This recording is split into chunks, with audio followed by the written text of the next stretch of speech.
அனைவருக்கும் வணக்கம். இந்த பதிவு எதுக்குன்னா, நம்ம சிஎம் சார் திருச்சியில நன்றி உரையாற்ற போனாரு தேர்தலில் ஜெயிச்சதுக்கு. அதோட பதிவு தான் இது. சப்ஸ்கிரைப் பண்ணிட்டு தொடர்ச்சியாக ஆதரவு கொடுங்க. தொடர்ச்சியாக அதை பற்றி நிறைய விஷயம் நம்ம பேசுவோம். சிஎம் சார் பயங்கரமாக பேசியிருந்தார். அப்படியே அந்த பேச்சுலாம் எப்படி இருந்துச்சுன்னா, அது ஒரு சின்ன கிளிப்பை நீங்க பார்த்துட்டு வாங்க சார். திமுக இப்போ தீய சக்தி மட்டும் இல்ல, மக்களை விட்டு ரொம்ப தூரமா போன தூர சக்தி, ஓர சக்தி, கோர சக்தி, பார சக்தி.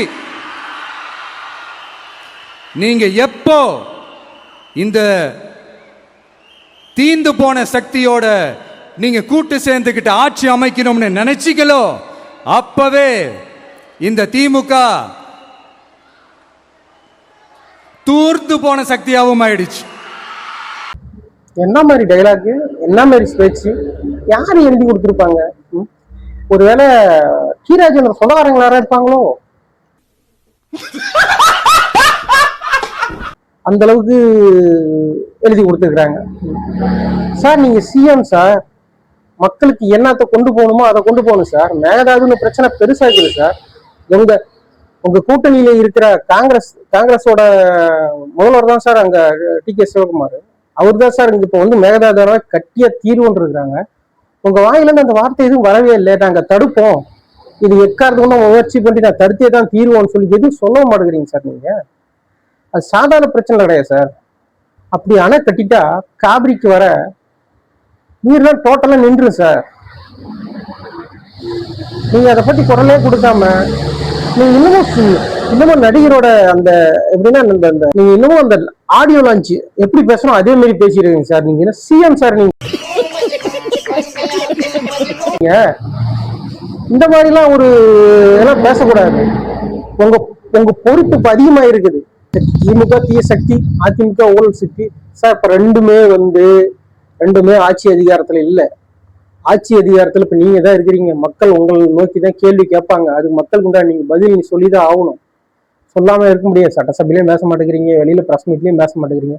இது மாதிரி நன்றி உரையில ஒரு பரப்புரையில மட்டும்தான் நீங்க பேசுறீங்க. அப்பயாவது கொஞ்சமாவது மக்களுக்கு என்ன இப்ப என்ன தேவையோ அதை பத்தி பேசுங்க சார். இப்ப சட்ட ஒழுங்கு கொஞ்சம் கொஞ்சமா அவுட் ஆஃப் கண்ட்ரோல்ல போயிட்டு இருக்கு. அவங்க கவனத்துக்கு வருதா இல்லையா? அதிகாரிகள், நீங்க ஒரு நியமிச்ச அதிகாரி பத்தி இன்னமும் சவுக்கு சங்கர் அதை பேசிட்டு இருக்கிறாரு, அருண் ஐபிஎஸ் பத்தி. அது உங்க காதுக்கு போச்சா இல்லையா அதுவும் தெரியல. நம்ம பேசுற விஷயம் சரிதானான்னு சொல்லி கொஞ்சமாவது யோசிச்சு பேசுங்க சார். எழுதி கொடுத்துருக்காங்க, அதை படி பேசி வாசிக்கிறீங்க.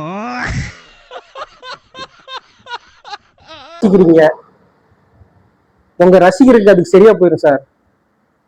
மக்களுக்கு நீங்க இன்னும் அதிகமா பேசணும், அந்த நாட்டோட பிரச்சனையை எடுத்து பேசணும் அதிகமான ஆசை. மக்கள் ஆசைப்படுறாங்க, அதை நீங்க பேசணும். அடுத்ததா விவசாய கடன் தள்ளுபடி, அதை நீங்க கொடுத்த அறிவிப்பை வாபஸ் வாங்கிட்டீங்க. மறுபடியும் எப்ப அந்த அறிவிப்பை கொடுக்க போறீங்க அதையும் ஏதாவது சொல்றீங்களாம். அதை பத்தி எதுவும் சொல்ல கிடையாது. விவசாயி போராட்டம் பண்ணிட்டு இருக்கிறாங்க, அதை போலீஸ்கார அடிச்சு கைதும் பண்ணிட்டு இருக்கிறாங்க. அதுக்குள்ள தடுக்கிற நடவடிக்கை அதுவும் எதுவும் கிடையாது. போன திமுக ஆட்சி மக்கள் வேண்டாம்னு முடிவு பண்ணதுக்கு காரணமே சட்ட ஒழுங்கு பிரச்சனை. அதனாலதான் அதிமுக வேண்டாம் திமுக வேண்டாம்னு சொல்லி உங்களுக்கு உங்களுக்கு ஜனங்க ஓட்டு போட்டிருக்கிறாங்க. சட்ட ஒழுங்கு கட்டுப்பாட்டுல வைக்கணும், அதுதான் இங்க மெயினான விஷயம். இப்ப அது இல்லாம சென்னையில தொடர் மின்வெட்டு வேற, அதுக்குண்டான அறிவிப்பு ஏதாவது நீங்க கொடுத்துருக்கலாம், அதுவும் கொடுக்க கிடையாது.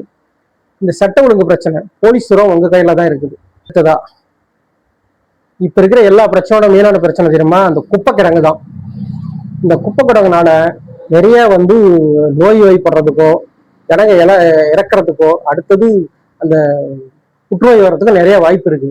நீங்க தனிப்பட்ட முறையில அந்த குப்பை கிடங்கெல்லாம் அகற்றி அதை சுத்தம் பண்றதுக்கு, அதை உரமா மாத்துறதுக்கு அது ஒரு திட்டமோ ஒரு ஸ்கீமா நீங்க கொண்டு வரணும். அப்படி கொண்டு வரதுனாலதான் சுத்த சுகாதாரம்லாம் கரெக்டா இருக்கும். நீங்க என்னதான் மற்ற இடத்துல சுத்தமா வச்சிருந்தாலும் அந்த குப்பை கிடங்க எல்லா இடத்துலயும் கொட்டிட்டு தான் இருக்கிறாங்க. அதுதான் அங்க பெரிய பிரச்சனையாகுது.